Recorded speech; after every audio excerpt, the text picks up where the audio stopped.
mossy oak, swamp bottom, dewdrop falling. Old Tom answering a hoot house calling. Nothing like the sound. Alright, I'm out here and ready to walk into the blind right now. And I was pulling away. Stephen just emphasized the point that far too many hunters choose to emphasize, and in that he was telling me don't shoot anything smaller than an 8-point, which I don't agree with that philosophy. I shoot one small buck that's not a trophy quality buck, and I shoot one trophy quality buck a year. Helps out with the management that way, and I also shoot the small buck that way I can focus on, you know, a quality deer. And not to say that a small deer is a bad deer necessarily, but it is nice to say you shot a big deer. And you know, I just don't agree with that statement that he made, because to me it isn't about bragging rights. It isn't about the fucking trophy on the wall. It's about what you take away from the hunt. And I choose to take away all the memories I made, the time I spent outdoors. I don't give a damn how big the antlers are. It is nice to have a big buck, but that's not all that important. Well, as promised, out here at the Hoffman Ranch, it's 10:35. I'm up in the tree stand. We just put up some burlap here. Little burlap sack in there, and that is going to do any real good. I'm going to start some rattling up here pretty quick and see if I can't call in.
You saw the footage there of me rattling, sitting in the chair rattling.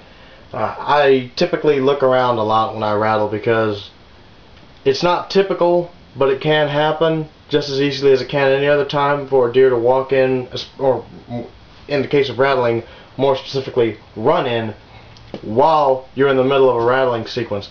I tend to rattle between 5 and 3 minutes in length worth of rattling to simulate a clash between two bucks.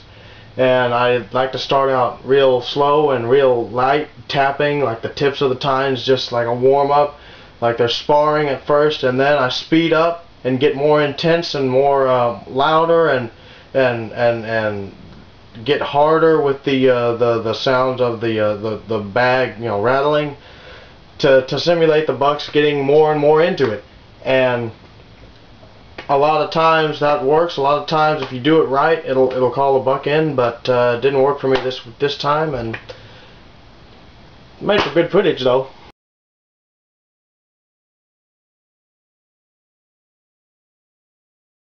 Well, the rattling didn't work out like we'd hoped it would, or like I'd hoped it would. I did hear a few bucks rattling off in the distance. Didn't get to see anything really. I kind of figured I wouldn't, because I had gotten there way too late. It was already 10, as I stated, 10:35, and that's way too late to really be up there and seriously hope to see anything. I was just mostly messing around up there to see if if anything happened to wander by in the later stages of the morning, looking for a place to bed down. If I could chance upon being there when said buck or doe or whatever came, so I could at least maybe see a deer. Contrast to the last time I went, but that didn't happen. But that's hunting. That's the way it is sometimes. Sometimes you see them, sometimes you don't. So far this season I haven't really been seeing deer, but I'm not worried about it. It's still early in the season. It's only the 8th of November. We're only about 2 weeks into the season, week or two into the season, so like I said, I'm not really that worried about it. And I've still got plenty of time. I've got till the first weekend of January till I can start stressing and pulling hairs out about not seeing deer. But yeah, it was good.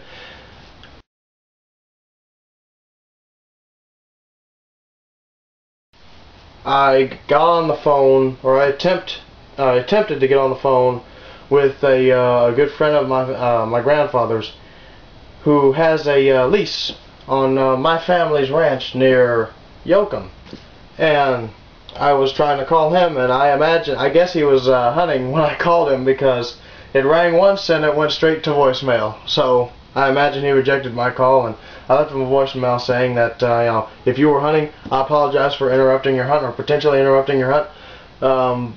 Give me a call back. I'd like to get with you about maybe doing a hunt tomorrow sometime, either the morning or the afternoon. So we're gonna have to see how that pans out. I'm really hoping he'll get back with me on a morning hunt.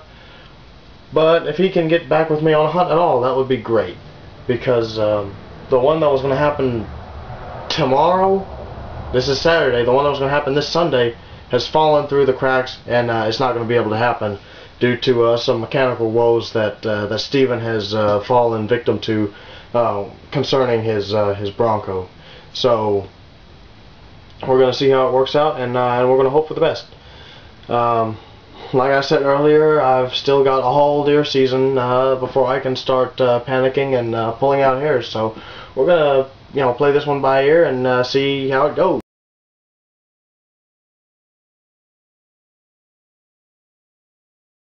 Remember what I taught you and pass it on.